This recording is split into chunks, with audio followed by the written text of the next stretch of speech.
I'm shocked that Chicago Med Season 10, Episode 16, titled Poster Child, ignores Sharon's Esapatha Murchison trauma earlier in the season during a story that has similarities to it. During the first half of Chicago Med Season 10, Sharon dealt with a mysterious stalker. The woman eventually broke into Sharon's office, armed with a knife, and Sharon was stabbed and nearly died. This traumatic experience led to Sharon developing post-traumatic stress injury, or PTSI, which is the preferred term for what used to be called PTSD, and she spoke with a psychiatrist but refused further treatment after her diagnosis. In Poster Child, Sharon has a more heartwarming story. Instead of the violent events of the 9th episode of Chicago Med Season 10, she gets a second chance with a mother who blames Sharon for her daughter's 22-year-long coma. The mother initially continues to blame Sharon for her daughter's condition and doesn't want anything to do with her, but eventually forgives Sharon and admits she was lashing out because she couldn't help her daughter. Sharon's story in Chicago Med Season 10, Episode 16 is reminiscent of her stalking incident. In both cases, a patient's family member blames Sharon for their loved one's condition. Chicago Med Sharon visits a comatose patient and her mother. Although the story goes in a completely different direction, it is similar to the stalking incident. In both cases, a woman related to a patient blames Sharon for the patient's poor condition and has held on to rage over it for a long period of time.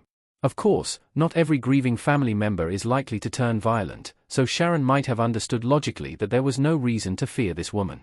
However, in my experience working with trauma survivors, rationality does not always factor into the way someone like Sharon would respond to a similar situation. Surprisingly, though, Sharon doesn't acknowledge the similarity at all during Poster Child. Instead, she continually tries to make amends with the woman, who initially doesn't want any further interactions with Sharon. While Sharon's eagerness to fix this relationship could be construed as a response to her earlier trauma, unfortunately, this is not spelled out. Thus, this story about Sharon's attempt to rectify her perceived error from the past appears to be completely separated from her earlier traumatic experience. Chicago Med could have connected both Sharon's storylines for a more powerful storytelling. Sharon's trauma could have been included without overpowering the main story.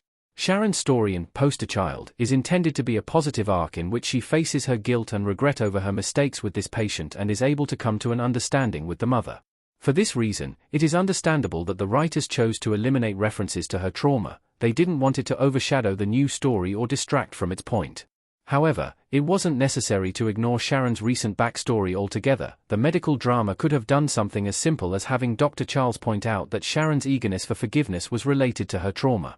Conversely, Sharon could have initially become anxious, then used positive self-talk to remind herself she was safe, thus demonstrating that she had learned some tools for dealing with triggers. This second idea would have been a powerful moment that could have empowered those in the audience who have survived trauma in real life. Chicago Med ruined the climax of Sharon's stalker story but made up for it by creating a strong story about Sharon's mental health condition after she recovered physically from the attack. Unfortunately, the series again missed an opportunity to address her trauma history in Poster Child. This is especially disappointing because it would have created a more powerful Chicago Med story if Sharon's past trauma had been acknowledged while she dealt with the current situation.